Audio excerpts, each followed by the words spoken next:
우리 주변에는 아직도 예수님이 단순한 성인이나 위인이 아니라 하늘에서 오신 하나님의 아들이다, 이 사실을 잘 모르는 분들이 계십니다.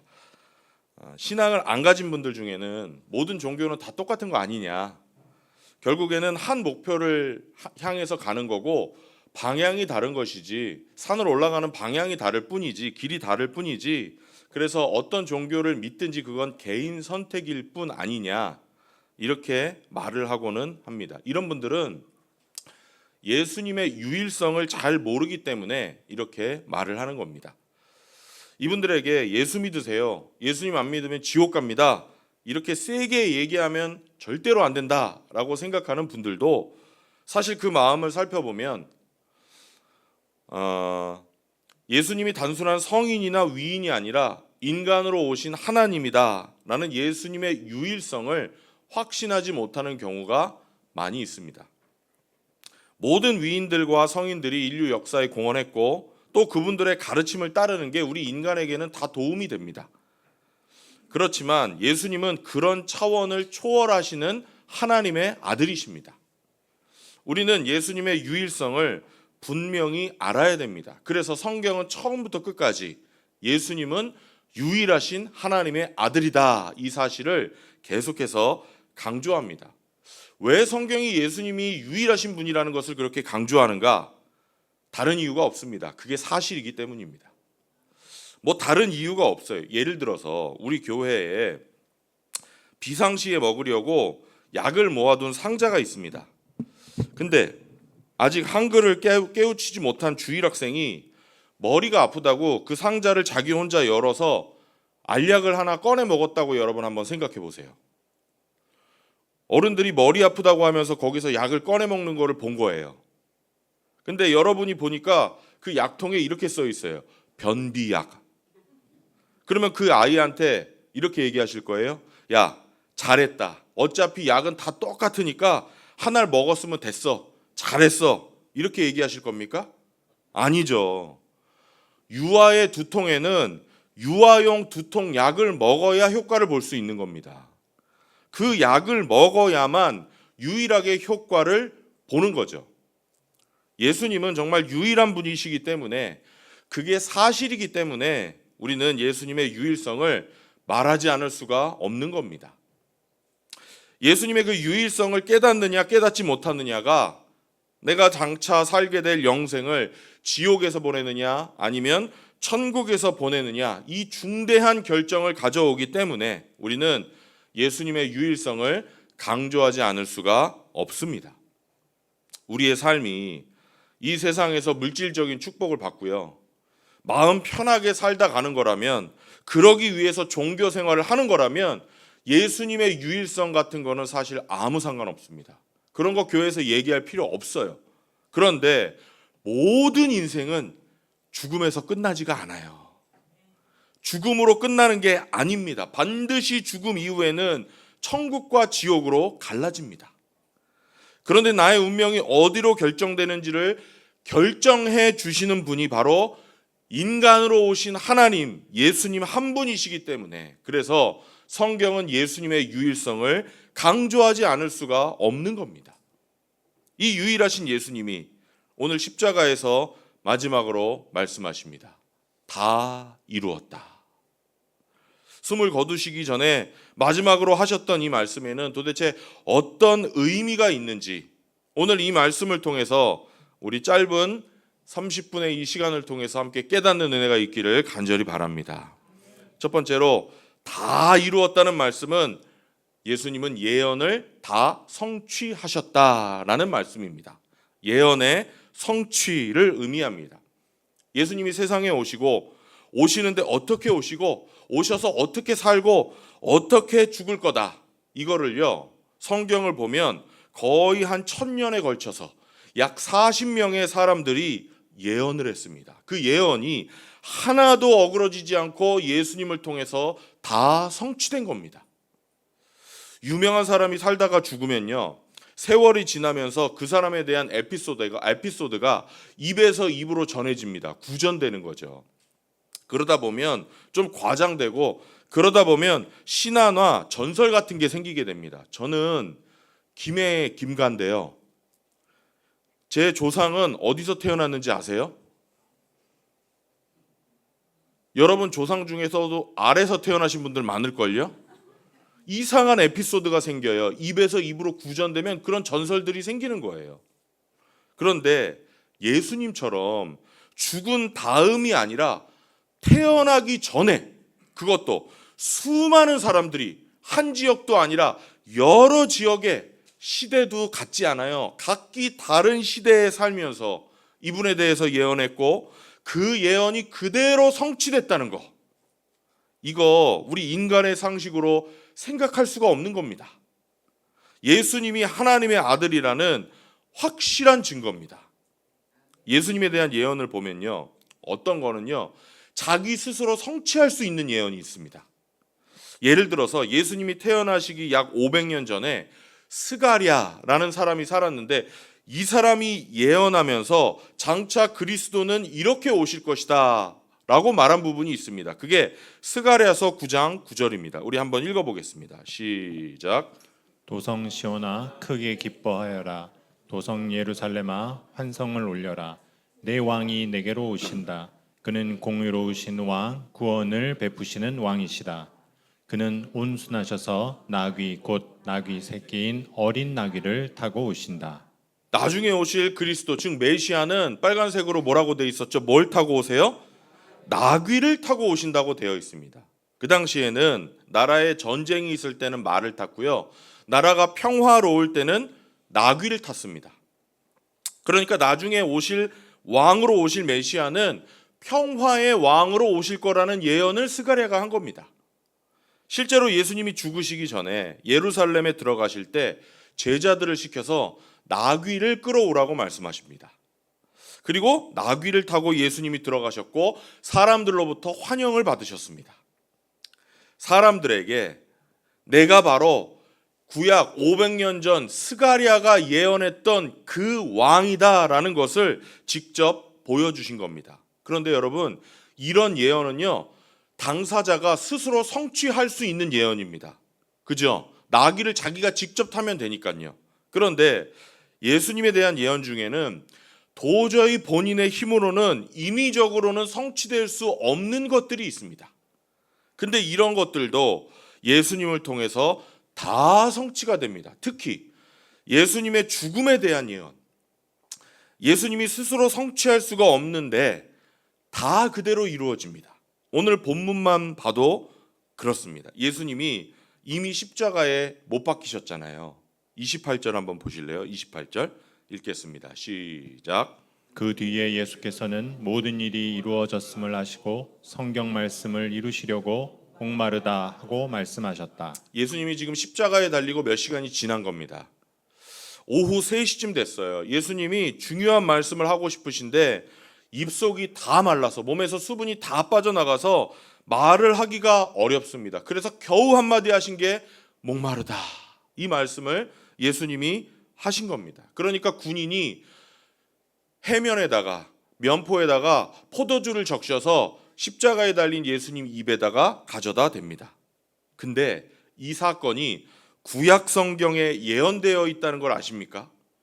예수님이 태어나시기 1000년 전에 유명한 왕이 하나 살았는데 그 사람의 이름은 다윗입니다. 이 사람은 시를 많이 썼고 그 시들은 성경 시편에 많이 기록되어 있는데 시편 22편에 보면 어떤 한 고난받는 사람이 묘사되어 있습니다. 사실 시편 22편은요 나중에 자기의 후손으로 오실 메시아 그리스도, 그분이 당할 고난을 다윗이 1인칭으로 묘사한 시예요. 시편 22편 1절이 이렇게 시작합니다. 나의 하나님, 나의 하나님, 어찌하여 나를 버리십니까? 여러분, 이 말씀 어디서 많이 들어보시지 않았습니까? 그리고 시편 22편 14절부터 18절, 이거는 우리 다 같이 한번 읽어보겠습니다. 시작. 나는 쏟아진 물처럼 기운이 빠져버렸고 뼈마디가 모두 어그러졌습니다. 나의 마음이 촛물처럼 녹아내려 절망에 빠졌습니다. 나의 입은 옹기처럼 말라버렸고 나의 혀는 입천장에 붙어 있으니 주님께서 나를 완전히 매장되도록 내버려 두셨기 때문입니다. 개들이 나를 둘러싸고 악한 일을 저지르는 무리가 나를 에워싸고 내 손과 발을 묶었습니다. 뼈마디 하나하나가 다 셀 수 있을 만큼 앙상하게 드러났으며 원수들도 나를 보고 즐거워합니다. 나의 겉옷을 원수들이 나누어 가지고 나의 속옷도 제비를 뽑아서 나누어 가집니다. 아멘. 이게 평범한 인간이 받는 고통이라고 생각하십니까? 아니죠. 십자가에 달리신 예수님의 고통을 1000년 전에 다윗이 예언하고 있는 겁니다. 특히 15절에 보면 나의 입은 옹기처럼 말라버렸고 나의 혀는 입천장에 붙어 있다고 하면서 예수님이 겪게 될 극심한 갈증도 이미 1000년 전에 다윗이 시로 예언을 해둔 것입니다. 예수님은 간신히 입을 여시고 다 이루었다고 말씀하신 뒤에 숨을 거두십니다. 하나님 아버지께서 나에게 맡겨주신 모든 사명을 내가 다 이루었다. 내가 해야 될 모든 일을 내가 다 이루었다. 이렇게 말씀하시고 죽으신 겁니다. 이 요한복음에는 기록되어 있지 않지만 다른 복음서, 다시 말하면 마태복음, 마가복음, 누가복음에 보면 이때 아주 이상한 일이 많이 생겼습니다. 지진이 나고요. 많은 무덤들이 터지면서 죽은 사람이 일어났다고 했고요. 특히 예루살렘 성전에는 성소와 지성소를 가로막고 있던 휘장이 쫙 찢어져 버렸습니다. 지성소라는 곳은 아무나 들어갈 수가 없는 곳이거든요. 구약시대 성전에서. 대제사장만, 제사장 중에서 딱 한 명, 대제사장만, 그것도 1년에 한 번만 들어갈 수 있는 곳이기 때문에 사람들은 볼 수도 없는 곳입니다. 그런데 지성소와 성소를 가로막고 있는 휘장이, 그 두꺼운 천으로 만든 휘장이 두께가 거의 10cm나 돼요. 그 휘장이 위에서부터 아래로 쫙 찢어지면서 지성소가 그날 예수님이 십자가에서 죽으시는 그날 완전히 노출이 됩니다. 이 모든 일이 다 예언대로 이루어진 겁니다. 예수님이 이렇게 죽으십니다. 이제 예수님이 자기 스스로는 예언을 이루실 수가 없어요. 죽으셨으니까. 그런데 죽으신 후에도 계속해서 예언이 이루어집니다. 우리 31절 읽겠습니다. 31절 시작. 유대 사람들은 그날이 유월절 준비일이므로 안식일에 시체들을 십자가에 그냥 두지 않으려고 그 시체의 다리를 꺾어서 치워달라고 빌라도에게 요청하였다. 그 안식일은 큰 날이었기 때문이다. 아멘. 전 여기서 참 유대인 지도자들의 위선을 보게 되는데요. 이게 무슨 말이냐면 구약성경 신명기 21장에 보면 이런 말씀이 있거든요. 나무에 매달아서 죽은 사람은 하룻밤을 넘기지 말고 묻어야 된다. 이렇게 써 있어요. 그래서 자기들은 이 규칙대로 하겠다는 거예요. 이게 너무 웃기지 않습니까? 하나님의 아들은 십자가에 못 박아 죽여놓고선 이렇게 사소한 건 또 지켜보겠다고 하는 거. 이거 너무 웃기지 않습니까?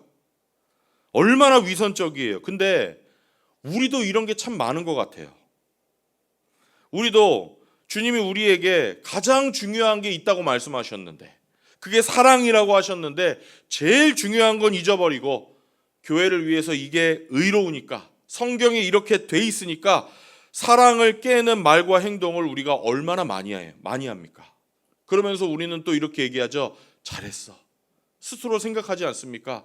잘했다.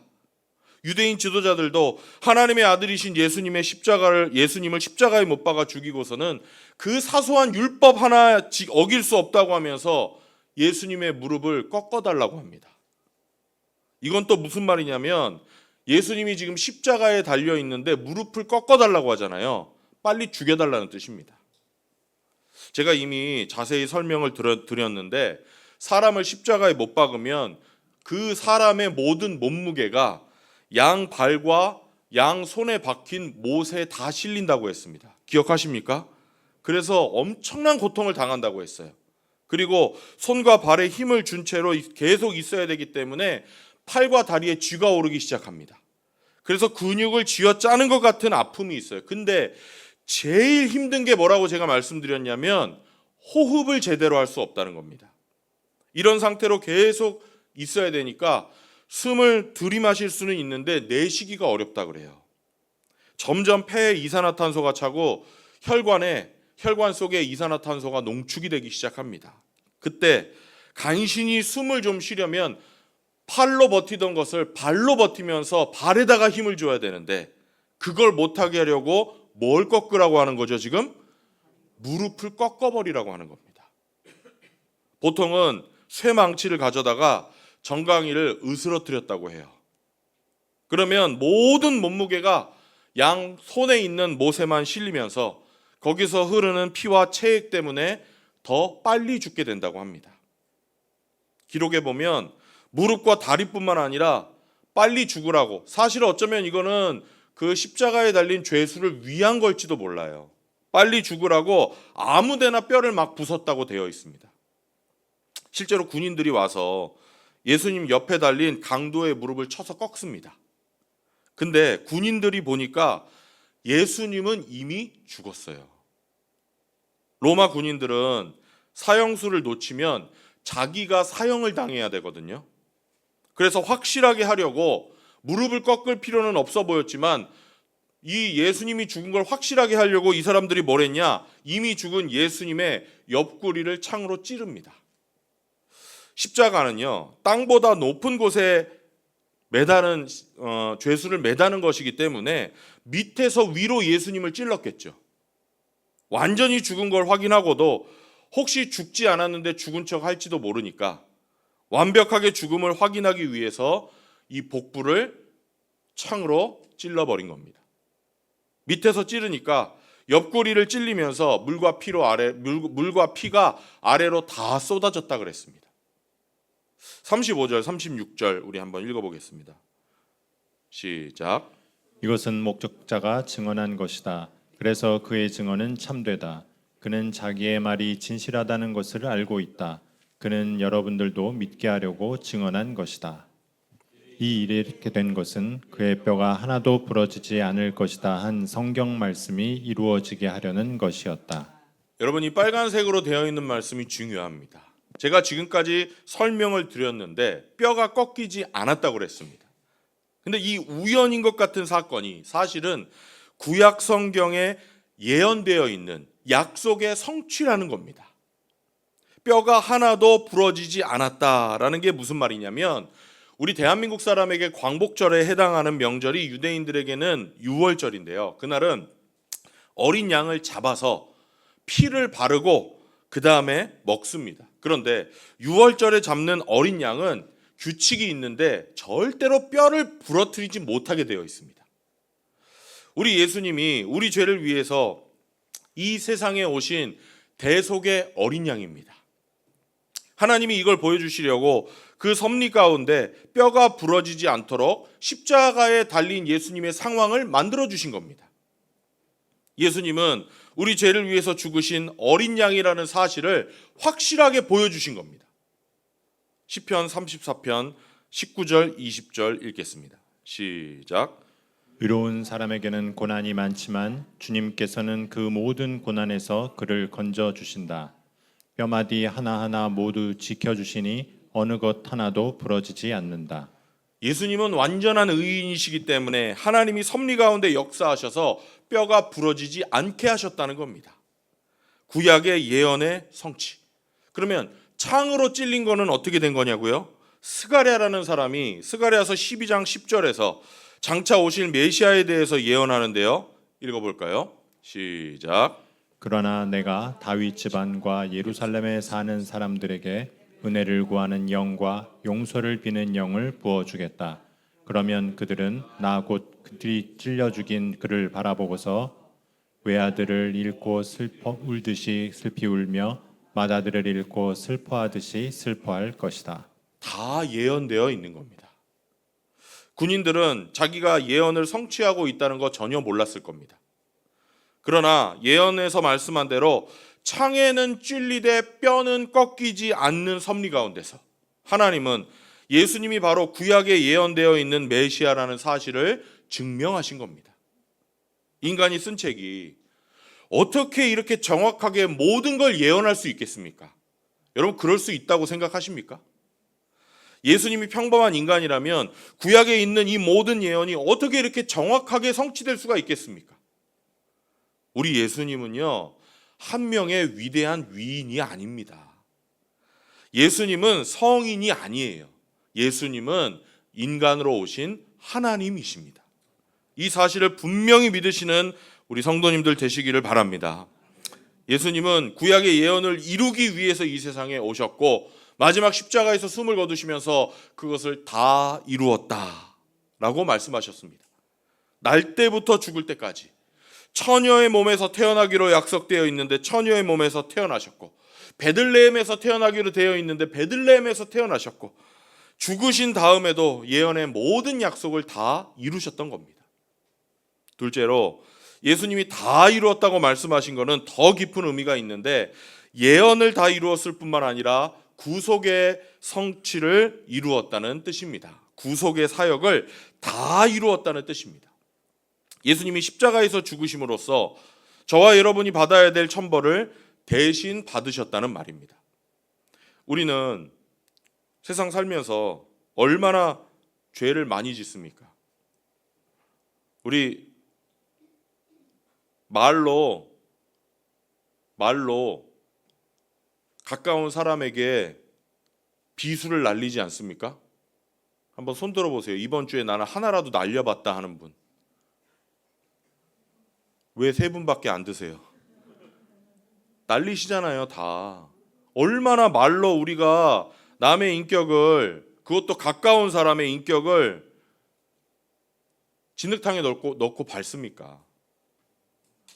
말로 부부관계를 얼마나 힘들게 합니까? 말로 다른 사람이 잘 될 기회를 얼마나 막습니까? 다른 사람이 승진할 기회, 다른 사람이 장사 잘 될 기회를 얼마나 우리가 막아요, 말로. 말로만 해도 우리가 엄청난 죄를 짓는 겁니다. 근데 세상에서는 행동을 해야 죄지만 하나님이 보실 때는 말도 죄라고 한 거 여러분 아십니까? 한 걸음 더 나가서 성경은 말 안 해도 생각만으로도 죄라고 말씀하는 거 여러분 아시죠? 내가 사람 죽인 적 없는데 우리 주님이 이렇게 말씀하셨어요. 너 누구 미워하는 것도 살인하는 것과 마찬가지다. 그렇다면 우리가 얼마나 많은 사람을 죽였습니까? 어떤 여자를 보고 음욕을 품는 사람마다 이미 간음한 것과 마찬가지다. 그러면 우리는 얼마나 많이 간통을 하면서 살고 있습니까? 행동으로 옮긴 것뿐만 아니라 말과 생각까지 처벌받는다면 아마 저와 여러분은 사형 선고를 받아도 수십 번, 수백 번은 받아야 될 거예요. 징역으로 치면 몇 년일까요?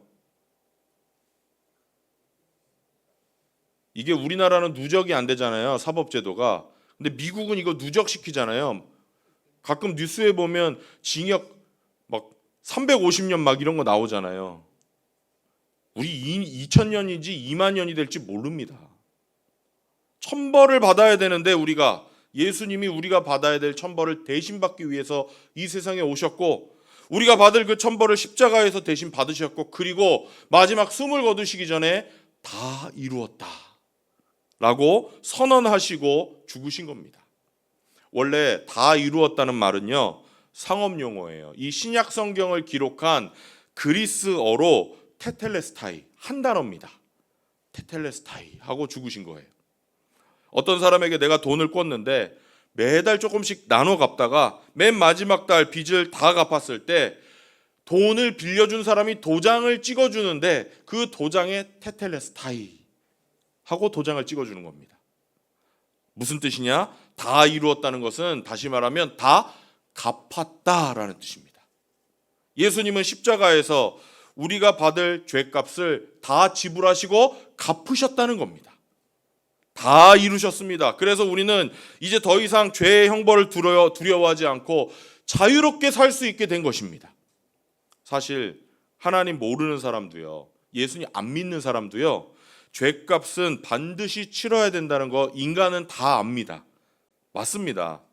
죄라는 게 묘한 거라서 죄값은 인간이 반드시 치러야 됩니다. 내가 치르지 않으면 누가 치를까요? 누가 치를까요? 자손이 치르게 되어 있어요. 근데 예수님이 세상에 오셔서 내가 받을 저주를 십자가에서 받으셨기 때문에 이제는 모든 죄의 저주가 내 삶에서 떠났다는 것입니다. 믿으시기 바랍니다. 이제 모든 형벌과 저주는 나에게는 끝났습니다. 세상에 인과응보라는 말이 있잖아요. 맞는 말입니다. 사람이 뭘 했으면 반드시 보응을 받아야 됩니다. 그렇지만 예수님이 내가 받을 벌을 받으셨기 때문에 내가 예수님을 주님으로 영접하기만 하면 나는 이제 더 이상 벌을 두려워하지 않고 저주를 두려워하지 않고 하나님의 축복 가운데서 살 수 있게 된다는 것입니다. 예수님이 우리가 받을 천벌을 십자가에서 대신 받으셨고 우리가 받을 벌을 대신 받으셨기 때문에 마지막으로 선언하신 게 다 이루었다 였습니다. 세 번째 마지막으로 예수님이 다 이루었다고 하신 것은 구약의 예언을 다 이루었다, 또 구속을 성취했다, 이것 말고도 또 더 깊은 의미가 있는데 그게 뭐냐면 의를 이루셨다는 뜻입니다. 예수님은 의를 완성하셨습니다. 우리 로마서 10장 4절 말씀 같이 읽겠습니다. 시작. 그러므로 그리스도는 율법의 끝마침이 되셔서 모든 믿는 사람에게 의가 되어 주셨습니다. 아멘. 여기 끝마침이라는 말이 다 이루었다는 말과 어원이 똑같습니다. 다 이루었다는 동사고요. 끝마침은 명사입니다. 그래서 이 구절은 이렇게 번역해도 사실은 상관이 없어요. 그리스도는 모든 믿는 사람을 의롭게 해주시려고 율법을 다 이루셨습니다. 이게 무슨 말이냐? 우리가 천국에 가려면 하나님 뜻대로 살아야 됩니다. 하나님의 명령대로 살아야 됩니다. 예수님도 그렇게 얘기하셨어요. 마태복음 5장 20절 볼까요? 읽겠습니다. 시작. 내가 너희에게 말한다. 너희의 의가 율법학자들과 바리새파 사람들의 의보다 낫지 않으면 너희는 하나님 나라에 들어가지 못할 것이다. 하나님 뜻대로 살아야 하늘나라 간다는 거예요. 예수님 말씀이에요. 이웃을 사랑하는 삶을 살아야 됩니다. 십계명을 지키는 삶을 살아야 됩니다. 문제가 있죠. 문제가 뭐예요? 문제는 우리는 그렇게 살 수 있는 능력이 없다는 겁니다. 인간에게는 그런 능력이 없어요. 살려고 노력은 할 수 있어요. 그렇지만 노력한다고 그렇게 살 수 있는 게 아니라는 게 문제입니다. 온 인류에서 하나님의 뜻대로 의롭게 처음부터 끝까지 살았던 사람은 하나도 없습니다. 오직 한 분 있는데 그게 누구냐? 바로 예수 그리스도이십니다. 예수님은 세상에 오셔서 처음부터 끝까지 하나님께 완전히 순종하셨고, 그래서 예수님은 특징이 있는데 그 삶의 특징 중에 하나가 뭐냐면 회개할 게 없으셨어요. 여러분, 예수님이 성경에서 회개했다는 거 보신 적 있으십니까? 예수님은 회개할 게 없으셨어요. 예수님의 삶을 보면요, 단 한 번도 쓰지 않은 단어가 있어요. 그게 뭐냐면 미안하다는 말이에요. 예수님이 미안하다고 얘기하는 거 보신 적 있으세요? 예수님은 미안할 게 없어요. 예수님은 미안할 게 없기 때문에 용서해달란 말도 하신 적이 없습니다. 용서받을 게 없는 분이거든요. 예수님은 의로운 삶을 사셨거든요. 내가 이 예수님을 주님으로 영접하면 하나님이 나를 보실 때 내가 지금도 여전히 주님의 뜻대로 살지 못하고 형편없는 김은택이지만 그렇게 형편없게 봐주시는 게 아니라는 겁니다. 이제는 김은택 안에 있는 예수님을 봐주신다는 겁니다. 하나님은 예수님 때문에 나를 의롭다고 봐주십니다. 하나님의 뜻을 완전히 지킨 사람으로, 내 이웃을 내 몸과 같이 사랑하는 사람으로, 마음과 뜻과 목숨을 다해서 하나님만 사랑하는 사람으로 봐주신다는 겁니다. 이게 바로 로마서에서 이야기하는 믿음으로 의롭게 된다는 뜻입니다. 로마서 10장 4절 말씀, 아까 우리가 읽은 말씀도 바로 그런 뜻이에요. 그러므로 그리스도는 율법의 끝마침이 되셔서 모든 믿는 사람에게 의가 되어 주셨습니다. 율법의 다 이룸이 끝마침이 되어 주셨다는 겁니다. 마태복음 5장 17절 한번 읽어볼까요? 시작. 내가 율법이나 예언자들의 말을 폐하러 온 줄로 생각하지 말아라. 폐하러 온 것이 아니라 완성하러 왔다. 아멘. 예수님은 율법을 완전하게 지키시고 완성하셨습니다. 누구든지 이 예수님의 공로를 의지하고 그분을 영접한다? 그분을 믿기로 내가 결정한다? 그러면 하나님은 예수님을 영접한 그 사람을 보실 때 그 사람의 모자란 인격, 부족한 믿음, 아직 다듬어지지 않은 성격을 보시는 게 아니라 그 안에 있는 예수 그리스도를 보신다는 것입니다. 우리 예수님은 의로우신 분입니다. 그래서 하나님이 우리를 보실 때 믿겠다고 결심한 그 사람을 보실 때 의롭게 보아주신다는 겁니다. 그래서 우리는 히브리서 기자가 말한 대로 믿음이 있는 한 하나님 앞에 담대하게 나갈 수 있게 되는 거예요. 우리 삶을 되돌아볼 때 어떻게 뻔뻔하게 나 같은 사람이 하나님 아버지 앞에 나와서 감히 아버지라고 부를 수 있을까? 내 삶을 돌아볼 때 나 하나님 앞에서 한 게 하나도 없는데 어떻게 내가 뻔뻔하게 하나님 앞에 나와서 하나님 나 이것 좀 해주세요 라고 요청할 수 있을까? 근데 할 수 있다는 겁니다. 왜? 내가 하나님 앞에 나오면 하나님이 나 인간 김은택을 보시는 게 아니라 내 안에 계신 누구를? 예수 그리스도를 봐주시기 때문에. 나를 그래서 완전한 사람으로 봐주시고 의로운 사람으로 봐주시기 때문에. 그래서 우리는 나의 약점과 결점이 있음에도 불구하고 하나님 아버지 앞에 나올 때마다 담대하게 아빠라고 부를 수 있고 나 좀 도와주세요 라고 말할 수 있는 것입니다. 그리고 하나님은 응답해 주십니다. 여러분 이 사실을 꼭 믿으시고 하나님 앞에 담대히 나와서 도움을 청하시고 실제로 그 도움을 받으면서 살아가시기를 축원합니다. 오늘 설교의 결론으로 마지막으로 우리 두 사람의 헌신에 대해서 생각하고 마치려고 합니다. 두 사람의 헌신.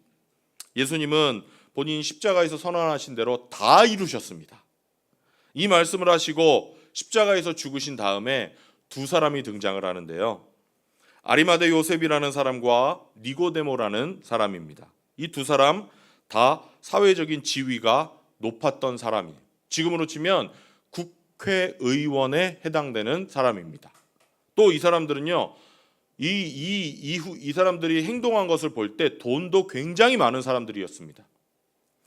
근데 그동안은 이 두 사람은 예수님을 믿기는 믿었지만 유대인들이 두려워서 사람들이 두려워서 마음속으로만 믿었습니다. 드러내는 게 창피하고 무서웠던 거예요. 그런데 십자가에 달린 예수님을 보면서 이 두 사람은 마음을 정했습니다. 결정했어요. 내가 언제까지 이렇게 비밀로 예수를 믿을 건가?